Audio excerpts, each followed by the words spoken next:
A day in my life as a working student. So for today's video guys, samahan nyo kami papunta ng MY. Kami ay bibili ng school supply. So tara, samahan nyo kami. Let's go! At yan guys, pasakay na rin kami ng multi-cab papunta ng downtown. So pasensyahin nyo lang yung voice ko guys, kasi nga guys, mahina ang ingay-ingay dito sa amin. Oo, alam mo yun, maingay. So yan guys, papunta na kami ng downtown. So, kasama ko pala yung si Jennifer. So, yan. Pasakay kami papunta ng downtown. Alam niyo guys, nahihirapan ako mag-vlog. Yung tipong walang nanonood sa'yo, yung walang nag-like sa mga videos mo. Alam niyo, malaking tulong na rin yan para sa akin yung nag-like kayo sa video,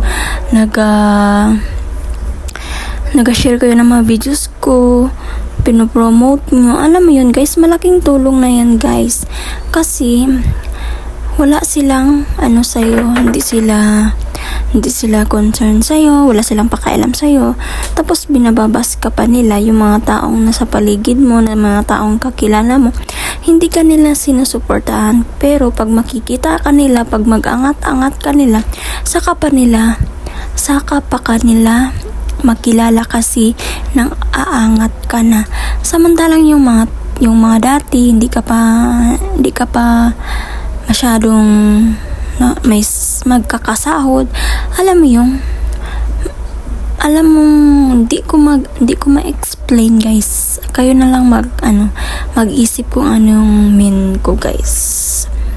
So yan guys, dito na kami sa downtown at kami papasok na sa MY. So dyan ang school supply kung saan kami bibili guys. At pagkapasok ko dyan guys, nakikita ko si guard. Yan si guard. Oo, ang bait niya yan guys. At yun, dati pa yan guys, dito yan trabaho sa may kanto ng Destiny, kasi naghahabal-habal driver yan siya dati. So sabi ko, ala guard, dito ka pala. Sabi niya, of course, dito na ako nag-work. So yan, guard pala siya, kasi guys, naghahabal-habal yan siya dati. So yan, pumasok ako sa MY, dito sa school supply. Oh my god. At pagkatapos guys, binigay ko sa yung binibilihan namin. Sabi ko, ate, ito yung bibili namin yan lahat. So yung halagang nabili namin is nakwenta ng nag-request niyang mga request namin na school supply guys is 4,000 plus. So yun, ang nabayaran namin guys is nasa 4,200 dyan yun. So yan guys, na lista niya, kasi pag sa school ka kasi mag-work, kailangan may OR number yung resibo. At guys, pumasok naghanap na rin ako ng payong ko, school supply ko, para pagpasok ko ng school, hindi ako mainitan. Kasi guys, sa panahon ngayon, grabe ka init. Oo guys, ang init. Alam mo yun. Alam mo, init na init pag mag-uwi ka ng tanghali. Kasi guys, ngayon, graduating student ako. So gusto ko mag-aral ng mabuti. So thank you nga pala sa mga taong nandyan, sumusuporta sa akin. Hindi ako iniwan hanggang dulo.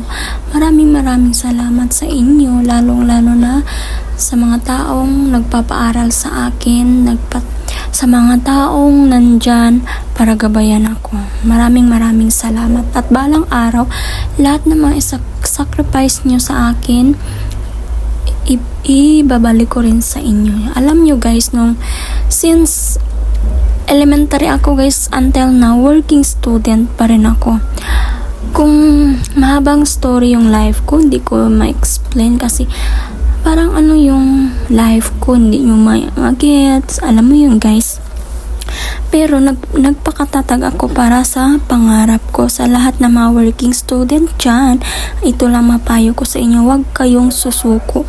Mahirap man yan or huwag kayong susuko guys. Gagawin nyo ang lahat.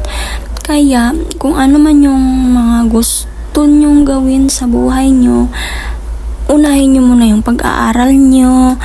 Huwag lang kayong magpulakbol, huwag kayong maggala-gala kung saan. focus muna kayo sa studies nyo kasi balang araw kayo ay professional, kayo ay mag-license teacher or criminology man yan, whatsoever na courses nyo, wag kayong susuko kasi lahat ng taong mahirap, walang mahirap na sumuko. Kaya guys, kayang-kaya natin to. Ako guys, proud na proud ako, working student ako until now. Hindi talaga ako susuko. Hanggang sa huli, working student pa rin ako. Dahil walang araw, lahat na magugustuhan ko, mabibili ko kasi nakapagtapos ako ng pag-aaral. So kayo guys, wag kayong susuko. Laban lang, laban habang may pag-asa. Alam mo na yun kung anong sugpon niya. Ay, naghihilonggo na naman si Ay. Basta yun guys, sabi ko sa inyo, wag kayong susuko guys. Gagawin nyo ang lahat para makamit nyo yung mga pangarap nyo. At sana, mga magulang nyo, wag nyo na rin pasakitin ang ulo. Lagi nyo silang gagabayan at lagi nyo silang pinoprotektahan. Yun guys, yun. Mahalin nyo ang nanay at tatay nyo. Mahalin nyo yung mga taong sumusuporta sa inyo. At sana guys, may natutunan kayo sa videos na ito. Thank you. Bye-bye. God bless.